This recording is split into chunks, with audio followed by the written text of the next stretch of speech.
कर दिया, कोई एक एविडेंस भी दे पाए कोई विपक्ष का आदमी?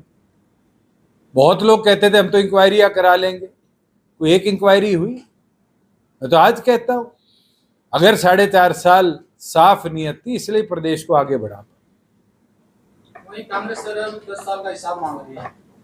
देखो तो बीजेपी और कांग्रेस के, क्योंकि राष्ट्रीय लेवल पर इन दोनों ने रिमोट कंट्रोल से चलना है, वो अपने एक दूसरे की लड़ाई लड़ेगी, मगर जनता हिसाब मांगेगी दोनों से, 10 साल के कांग्रेस के शासन का भी और 10 साल के बीजेपी। एक बीएसपी और इनेलो का भी गठबंधन हुआ, इस बार तो अच्छी बात है, अलायंस हुआ है तो बधाई उनको। सर आज जिस तरीके से विधानसभा चुनाव है, राम रहीम को पैरोल दी गई है, आप किस तरीके से देखते हैं? मैं 10 साल तिहाड़ जेल के अंदर धक्के काट के आया हुआ हूँ, जब डॉक्टर साहब और चौटाला साहब थे। कानून के प्रावधान में हर कैदी को 3 बार पैरोल और 2 बार फरलो, ये उसका अधिकार है। अगर किसी को मिलती है, कानूनी तौर पर मिलती है, तो मुझे नहीं लगता कि कोई उसके ऊपर टिप्पणी करने का हमें अधिकार।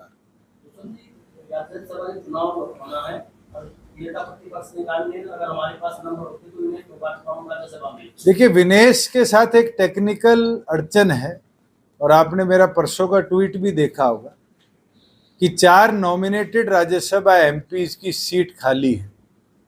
हमारे देश में खेल प्रतिनिधियों को, चाहे वो सचिन तेंदुलकर हो, चाहे मैरी कॉम हो, हमेशा केंद्र की सरकारों ने रिकमेंड करके राष्ट्रपति के माध्यम से सिलेक्ट किया है।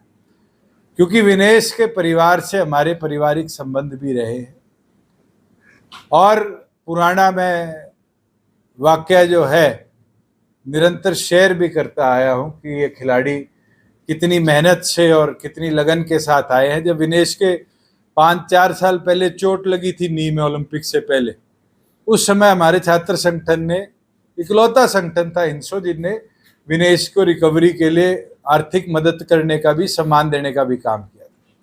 विनेश 21 की लास्ट डे ऑफ नॉमिनेशन है, जब तक 29 साल और 361 दिन की है।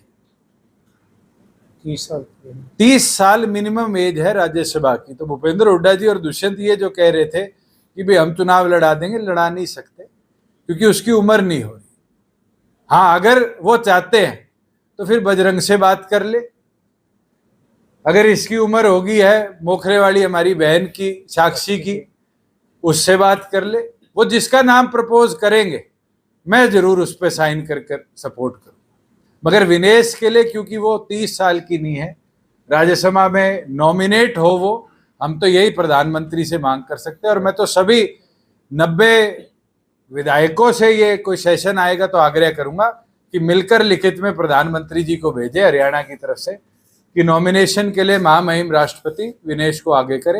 हाँ, एक चीज जो देखने वाली है, समझने वाली है, कि जो ये हुआ है डिस्क्वालिफिकेशन का, ये मुझे लगता है पूरे देश के लिए एक सेटबैक है कि हमारा आया हुआ एक मेडल उस मेडल टैली से कम। दुष्यंत जी जो है, बलराज कुंडू ने 2 माह का वेतन देने की घोषणा की है, कुछ आप भी करेंगे इसमें? चुनाव लड़ाने की भी घोषणा, चुनाव लड़ाने के लिए भी कहा कि चलो पहले विनेश को तो आने दो, उससे भी पूछ ले उसके मन में क्या है। सबसे जरूरी चीज तो है वो देश वापिस आएगी, तो उससे बातचीत तो करे। दुष्यंत जी, सवाल यह है कि थर्ड फ्रंट के भी कयास लगाए जा रहे हैं, क्या ऐसा पॉसिबल है कि जेजेपी, अगर कोई थर्ड फ्रंट बनता है तो जेजेपी उसका हिस्सा हो सकती है? अभी तो बताया ही ना, तीसरा फ्रंट तो बन गया, अब तो चौथा ही बनाएंगे।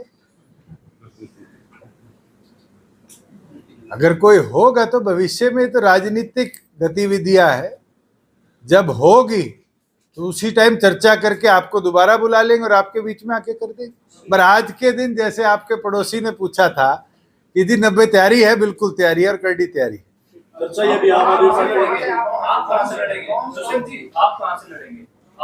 भाई मेरे मन में तो कोई शक को नहीं, एक ही कॉन्स्टिट्यूएंसी है जिनने मेरे को 48,000 से जिता के विधायक बनाया था, और ना मैं छोड़ता। नॉन स्टॉप हरियाणा में 5 साल की उपलब्धियों में सिर्फ बीजेपी ले रही है। आप लोग क्लेम नहीं करेंगे 4.5 साल में? हम तो दोषी बना के छोड़ दिए, क्लेम लेने का मौका ही नहीं दिया, अभी देंगे। Thank you.